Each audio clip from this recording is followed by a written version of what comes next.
right, welcome to Fluent and Chill. I'm Anthony K from Sportsfluent, and I'm here with my man Jay Dub from Chilltown Hoops. Jay, how you doing? Yo, what's going on, guys? The finals, baby. This is what it is.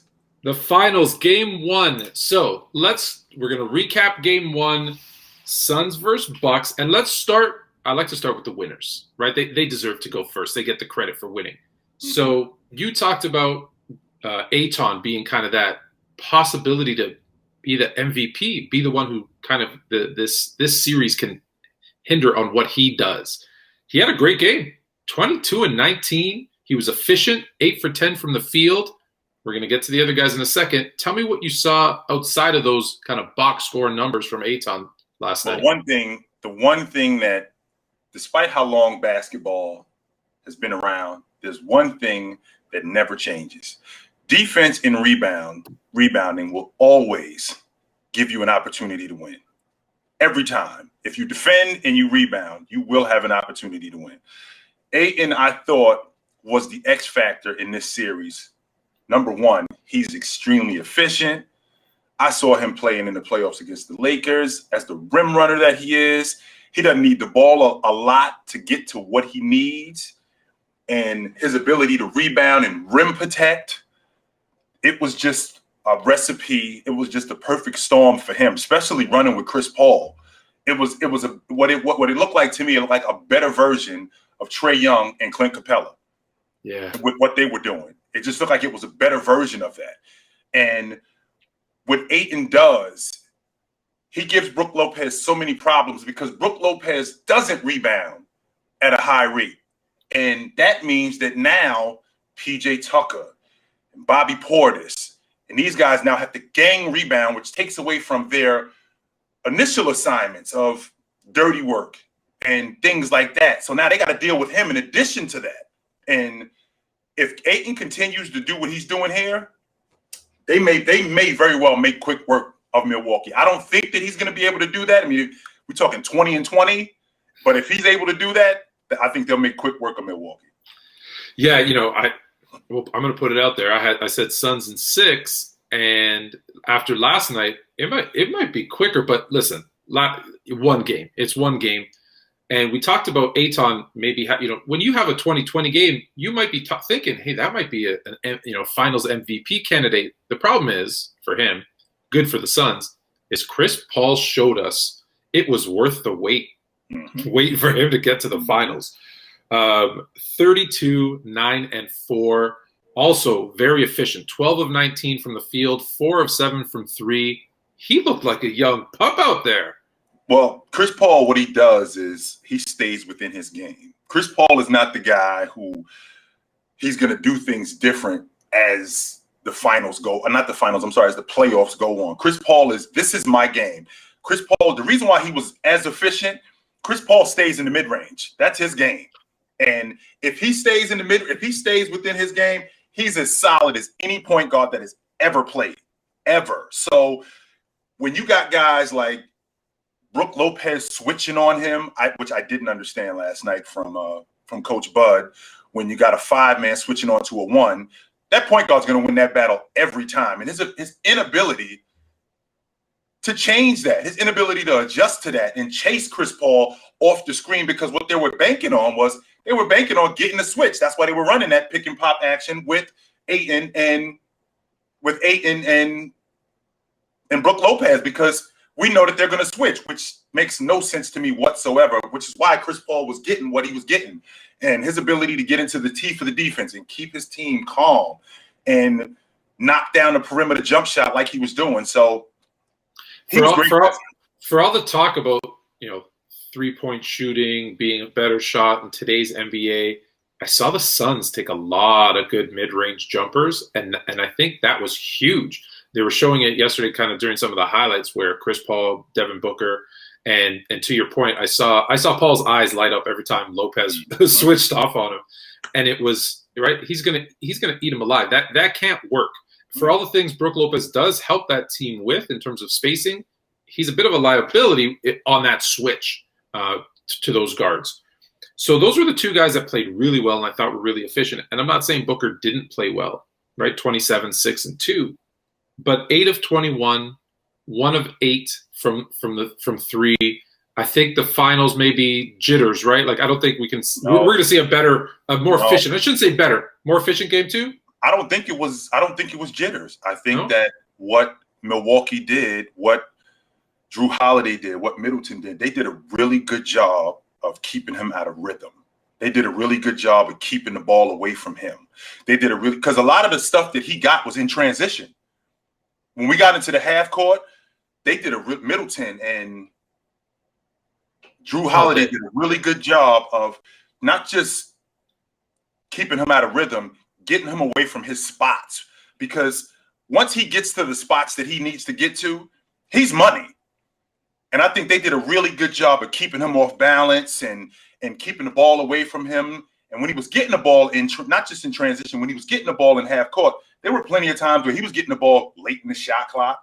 We'll live with Book shooting that long ball. We'll live with that, absolutely, because he's not traditionally a long ball shooter. His game is in the 17 to 20-foot range and going to the basket. And they did a really good job at that, at throwing him off rhythm and making it tough for him. So I don't think those were jitters more than we're not giving Milwaukee enough credit for their defense against him. Okay, so we'll get to their defense in a minute. I do want to bring up one other player. And I know his primary role is not scoring, right? It's defense. And Crowder had another great game getting in, Giannis's face a couple of times. He did his job. But when he goes 0 for 8 and 0 for 5 from 3, is it, hey, I live with that because of his defense? Or do you want a little bit of offense out of him? Well, it worked last night, and I don't think that it can continue to work. If he got saved by 20 and 20, almost 20 and 20 from Ayton and the 32 from Chris Paul, and that's why that wasn't as glaring, right? Because of the production that everybody else got. So we can eat Jay Crowder not doing anything offensively when you got those other guys going off. But now when the defense adjusts, like Milwaukee will do, they will expose Crowder more than what they've already done. So, the people who actually watch the game recognize that Jay Crowder can be a liability on offense. Now, you can say the same thing about a guy like Patrick Beverley, except Patrick Beverley actually will make a shot. So he's not a complete liability. At this point, at this stage in the playoffs, we're in the finals where you can't go 0 for 8. And of those 8 shots, he had a lot of open looks. Mm-hmm. And I don't get a lot of open looks, especially at this point.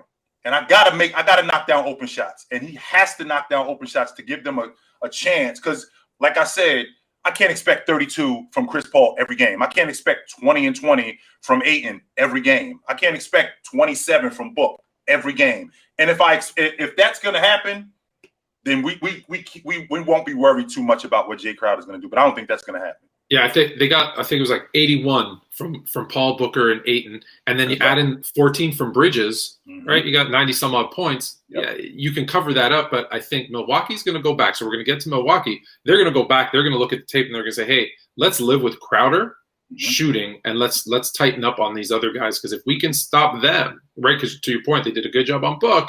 They got to find a way to slow down Chris Paul, which mm-hmm. I didn't think I was going to say that after game 1, but Giannis looked hurt, obviously, because he hyperextended his knee. He still, put up 20 and 17, but you could tell he wasn't the same Giannis, obviously. Is this what we're gonna expect it to see for the whole series? Well, and I don't know if he looked hurt more than he just looked a little rusty. Because again, we're talking about a guy who had a potentially catastrophic injury. He didn't get a tune-up game against Sacramento. He didn't get a tune-up game against New Orleans where, I got a couple of games to get myself back. I got to get right to it in the NBA Finals in game 1. So, of course, that rust is going to be there, and it's going to be more prevalent because the game that we just saw. But he took 11 shots, and he took 11 shots because he's got to get back into what it is that he's doing. He was still – he looked, in terms of athletic, he looked great on the defensive end. He looked great on the backboard, getting up and down the floor. I think that him getting back into the flow of the game is going to be good for him, especially after what he did last night. Phoenix, as much as they blew the game open at one point, because that's the game in the NBA. You're going to have runs. Yeah. And they did blow the game open, but Milwaukee was able to cut back into it. Now, I think when Giannis gets himself back in rhythm, I think game 2, and especially when they get back home, you're going to see a different Giannis. He didn't look slow to me last night. He didn't look unathletic to me last night. He just looked a little off rhythm and rusty. So you think more rusty? Are you surprised, like when the Suns blow it open and they're up by 20 something? Now I know eventually they cut it down to 7, but are you surprised that Giannis played so many minutes, being his first game back? I know, I get it. It's the finals. You go as long as you need to go. Right. But are you surprised that when it was clearly over? Do you think were you surprised, or is that just that's what you want to see, right? Well, absolutely, because again, we're talking about a guy who I haven't played in a week, and with a series like this could be short, and I need to get myself not just in shape, but I need to get myself in rhythm to play in this kind of atmosphere. So this isn't January where we're going to see this team in a week and I can get myself back together in a couple of days. No, this is the finals. There's no guarantee that I'm coming back here ever. So with that being said, as much as I can be out there, I would like to be out there. And we're talking about a guy who hadn't played in a week. So absolutely. Last one, Middleton, 29, 4 and 7, 5 of 12 from 3, but 12 of 26. Not bad. Has he finally, do you think the switch finally clicked in for him when Giannis got hurt and he realized he needs to be more aggressive and more of a scorer? Anthony, he looked really good last night, man. Despite what people may think, he looked really good last night. And not to mention, with his offense, he's still got to deal with Book. He's still got to deal with Chris Paul. And he's still able to be as efficient as he is offensively. So this is one of the better performances that I've ever seen from him, because he looks like he's playing himself. He's almost like a horse that works himself up into a lather. That's kind of what Middleton looks like right now, man. And there's an enormous amount of pressure on him because he's got Giannis. And I think that he's doing really well, man. I like what I see from him. I do. So for game 2, let's preview game 2. Are you going to see much of the same, or do you think the Bucks come out and look, do they switch up defensive assignments? Is it an offensive thing? If you're going to make your prediction for game 2, which I'm going to ask you to do, but what also do you expect to see in terms of the style of play? Well, what I expect to see a little of the same. I don't expect to see 20 and 20 from Ayton, but I expect to see a little of the same from him, because Lopez isn't a rebounder. Now, Giannis is a rebounder, but Giannis has his own stuff that he has to deal with as well. So they have a difficult time keeping Ayton off the defensive backboard as well as the offensive backboard. I can't see Chris Paul going for 32 again. I think Giannis is working himself back into a rhythm. I think that Middleton is in that rhythm. I'd like to see more production out of Drew Holiday.